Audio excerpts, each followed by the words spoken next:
Hi friends, എല്ലാവർക്കും എൻ്റെ പുതിയ വീഡിയോയിലേക്ക് സ്വാഗതം. എല്ലാവരും സുഖം തന്നെയെന്ന് വിചാരിക്കുന്നു. ഞാനിവിടെ സുഖം തന്നെ കേട്ടോ. ഇവിടെ ഇപ്പോൾ അധികം മഴയില്ല, അധികം വെയിലില്ലാത്ത മാതിരിയാണ് കേട്ടോ അങ്ങനെ ഇരിക്കുന്നത്. ചിലപ്പോൾ ഒന്ന് മഴ പെയ്യും, ചിലപ്പോൾ ഒന്ന് ചാറും, ചിലപ്പോൾ വെയിലുണ്ടാവും. അങ്ങനെയൊക്കെയായിട്ട് ഇങ്ങോട്ട് പോന്നു. ഗുണമില്ല ദോഷമില്ലാത്ത മാതിരിയൊക്കെ അങ്ങനെ പോന്നു. ഇന്ന് ഞാനൊരു കപ്പ കൊണ്ട് ചിപ്സാണ് കേട്ടോ ഉണ്ടാക്കിയിരിക്കുന്നത്. നമ്മൾ കപ്പ കൊണ്ട് സാധാരണ കൊള്ളിക്കഴിയും കപ്പ കൊണ്ട് പലതരം വിഭവങ്ങൾ ഉണ്ടാക്കാറുണ്ടല്ലോ. കപ്പ പുഴുങ്ങും, കപ്പ മെഴുക്കുവരട്ടി ഉണ്ടാക്കും, പലതരം നമ്മൾ കറികളും ഒക്കെ ഉണ്ടാക്കാറുണ്ടല്ലോ. അതുപോലെ ഞാൻ കപ്പ കൊണ്ടൊരു ചിപ്സും ആണ് കേട്ടോ ഉണ്ടാക്കിയിരിക്കുന്നത്. നമ്മൾ ബേക്കറിയിൽ നിന്നൊക്കെ കപ്പ ചിപ്സ് വാങ്ങിക്കാറില്ലേ? ബേക്കറിക്ക് ഭയങ്കര വിലയല്ലേ ഇപ്പോൾ കപ്പ ചിപ്സിനൊക്കെ. അപ്പോൾ നമ്മൾ ബേക്കറിയിൽ വാങ്ങിക്കുന്ന ചിപ്സ് നമുക്ക് അതുപോലെ തന്നെ നമുക്ക് അതേ ടേസ്റ്റിൽ നമുക്ക് വീട്ടിലും ഉണ്ടാക്കാം കേട്ടോ. അപ്പോൾ അങ്ങനെ ഒരു വീഡിയോ ആണ് കേട്ടോ ഞാൻ ഇട്ടിരിക്കുന്നത്. അപ്പോൾ നമ്മൾ എങ്ങനെയാണ് ഈ കപ്പ ചിപ്സ് ഉണ്ടാക്കിയെന്ന് നമുക്ക് നോക്കാം. അപ്പോൾ വീഡിയോയിലേക്ക് പോകുന്നതിന് മുമ്പ് എന്നും പറയുന്നത് പോലെ തന്നെ എൻ്റെ വീഡിയോ ആദ്യമായിട്ട് കാണുന്നവരാണെങ്കിൽ ഒന്ന് സബ്സ്ക്രൈബ് ചെയ്ത് സപ്പോർട്ട് ചെയ്യാനും ലൈക്ക് ചെയ്യാനും കമൻറ്റ്സ് ചെയ്യാനും മറക്കരുത് കേട്ടോ. ഇതേവരെ എന്നോടൊപ്പം നിന്ന് എന്നോട് എല്ലാവരോടും സഹകരിച്ച എല്ലാവർക്കും ഒരുപാട് നന്ദി. നല്ല നല്ല കമൻസാണ് എല്ലാവരും ഇടുന്നത്. എല്ലാവർക്കും ഒരുപാട് നന്ദിയുണ്ട് കേട്ടോ. അപ്പം നമുക്ക് വീഡിയോയിലേക്ക് പോകാം. അതിനുവേണ്ടി ഞാൻ കടയിൽ നിന്ന് വാങ്ങിയതാണ് കേട്ടോ കുറച്ച് കപ്പ, കൊള്ളിക്കിഴങ്ങ്. കടയിൽ നിന്ന് സാധാരണ കൊള്ളിക്കിഴങ്ങ് വാങ്ങി അത് മണ്ണൊക്കെ ഉണ്ടായിരുന്നു. മണ്ണൊക്കെ കളഞ്ഞിട്ടാണ് കേട്ടോ ഞാൻ അതിൻ്റെ തൊലിയൊക്കെ കളഞ്ഞ് കഴുകി നല്ലപോലെ വൃത്തിയാക്കി ചെറിയ ചെറിയ കഷ്ണങ്ങളാക്കി ഒരു 4 ഇഞ്ച് നീളത്തിലാണ് അതിൻ്റെ ഞാൻ കഷ്ണങ്ങളാക്കിയത്. അത് കനമുള്ളതൊക്കെ കൂടുതലൊക്കെ കനമുള്ളതൊക്കെ ഞാൻ നീളത്തിൽ തന്നെ രണ്ടാക്കി കേട്ടോ. ഒപ്പം രണ്ടാക്കി നീളത്തിൽ. അതിലേക്ക് വേവാൻ ആവശ്യത്തിന് വെള്ളം ഒഴിച്ച് കൊടുത്തു. ആവശ്യത്തിന് കുറച്ച് ഉപ്പും കൂടിയും ചേർത്ത് ഉപ്പും കൂടി ചേർത്ത് കൊടുക്കുകയാണ് കേട്ടോ. ആവശ്യത്തിന് വെള്ളവും ഉപ്പും കൂടി നല്ലപോലെ ഒന്ന് പുരട്ടി വേവിക്കാൻ വെക്കുകയാണ് കേട്ടോ. പെട്ടെന്ന് ഉണ്ടാക്കാം കേട്ടോ. നമ്മൾ കടയിൽ നിന്ന് കാശ് കൊടുത്ത് വാങ്ങിക്കുന്ന അത്രയും ചിലവില്ല നമ്മൾ വീട്ടിലുണ്ടാക്കുമ്പോൾ. അപ്പോൾ അതാ ഞാനത് വേവിക്കാനായിട്ട് വെച്ചു കേട്ടോ. ഉള്ളൊന്ന് വേവണം, ഒരുപാട് വെന്തുടയാൻ പാടില്ല. ഒന്ന് ഉള്ളു വേവണം, അതുമാതിരിയുള്ള വേവിനെ നമ്മൾ എടുക്കണം.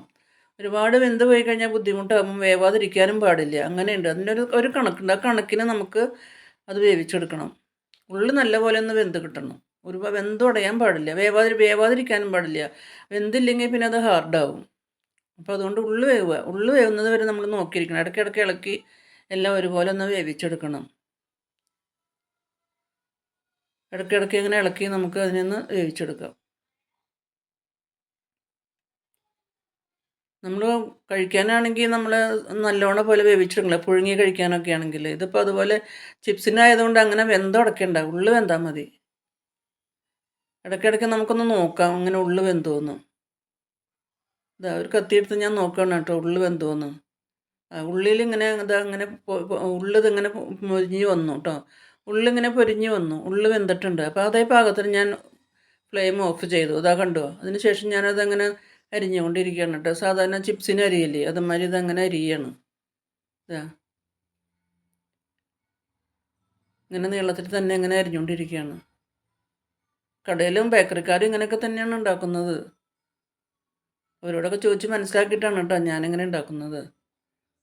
ഇതാ ഇതേപോലെ ഇങ്ങനെ അരിഞ്ഞുകൊണ്ടിരിക്കുകയാണ് കേട്ടോ. ഉള്ളി നല്ലപോലെ വെന്തിട്ടുണ്ട്.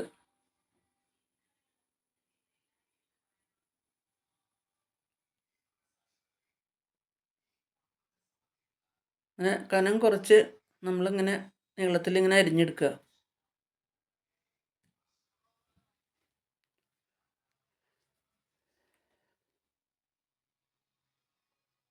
അപ്പം നിങ്ങൾ ഇതുപോലെ നമുക്ക് കഴിക്കാനും നല്ലതാണ് കേട്ടോ. ഇടയ്ക്കൊക്കെ ഓരോന്ന് കഴിക്കാം നമുക്കെടുത്ത്.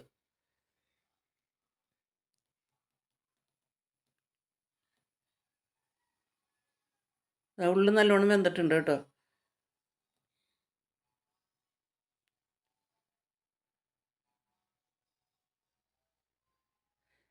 കഴിയുന്നത് അങ്ങനെ കയ്യിൽ അരിയുമ്പോൾ അങ്ങനെ പൊട്ടി പോവാണ്ട് നമ്മളിങ്ങനെ അരിഞ്ഞെടുക്കുക. ശ്രദ്ധിച്ച് അരിഞ്ഞെടുക്കണം.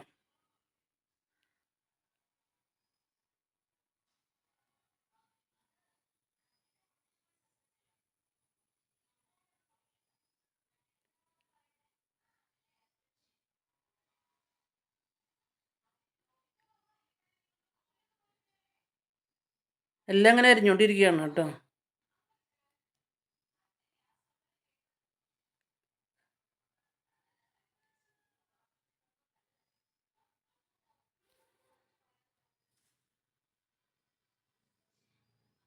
ഇതാ നല്ല പോലെ ഇങ്ങനെ പൊരിഞ്ഞിരിക്കുന്നുണ്ട് ഉള്ളൊക്കെ, വെന്ത് പൊടിഞ്ഞിരിക്കുന്നുണ്ട്.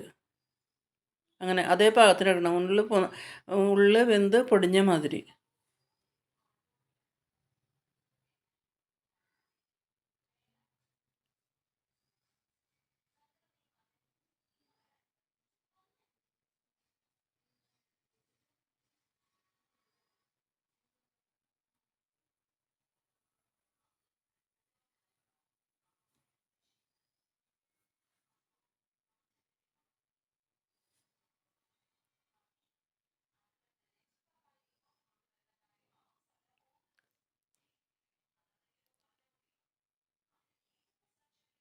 നല്ല ടേസ്റ്റാണ് കേട്ടോ അങ്ങനെ കഴിക്കാനായിട്ട്. ഒരുപാട് ഹാർഡും അല്ല.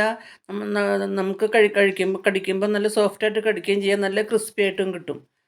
ഇതെല്ലാം ഞാൻ ഇതുപോലെ അരിഞ്ഞെടുത്തു കേട്ടോ. ഇത് അരിഞ്ഞെടുത്തു. ചീഞ്ചട്ടി അടുപ്പത്ത് വെച്ചു. നല്ലപോലെ ചൂടായപ്പോൾ അതിലേക്ക് വെളിച്ചെണ്ണ ഒഴിച്ചു കൊടുത്തു. വെളിച്ചെണ്ണ ചൂടായപ്പോൾ നമ്മൾ അരിഞ്ഞ് വെച്ചതൊക്കെ ഇങ്ങനെ ചൂടായ വെളിച്ചെണ്ണയിലേക്ക് ഇട്ട് കൊടുത്തു കേട്ടോ. സാധാരണ നമ്മൾ ചിപ്സ് വറുക്കണ മാതിരി ഇങ്ങനെ വറുത്തെടുക്കാം. നല്ല ടേസ്റ്റാണ്. ഈ മഴ സമയത്തൊക്കെ ഇങ്ങനെ ഇടയ്ക്കിടയ്ക്ക് ഇങ്ങനെ ഓരോന്നെടുത്ത് കഴിക്കാം. കുറച്ച് ദിവസം ഒരു 1-2 ആഴ്ചയൊക്കെ ഇങ്ങനെ കേടാവാതെ നല്ല എയർ ടൈറ്റായിട്ട് നമ്മൾ ഡബ്ബയിൽ ഇട്ട് വെച്ചാൽ നമുക്ക് കഴിക്കാം. നല്ല ക്രിസ്പിയാണ്. നമ്മൾ കഴിക്കുമ്പോൾ നല്ല സോഫ്റ്റും ഉണ്ട്. ഒരുപാട് അങ്ങനെ ഹാർഡൊന്നുമല്ല. ബേക്കറിയിൽ നിന്നൊക്കെ വാങ്ങുമ്പോൾ നമ്മൾ കഴിക്കണില്ലേ അതുമാതിരി തന്നെ.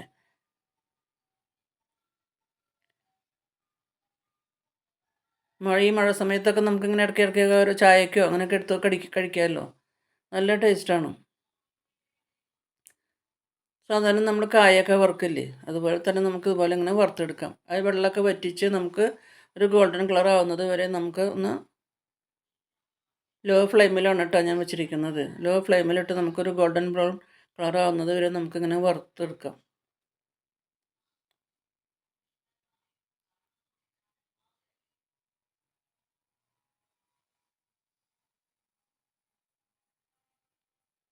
കളറൊക്കെ മാറാൻ തുടങ്ങിയിട്ടുണ്ട് കേട്ടോ. കണ്ടോ, കളറൊക്കെ ഇങ്ങനെ ചേഞ്ച് ആവാൻ തുടങ്ങിയിട്ടുണ്ട്.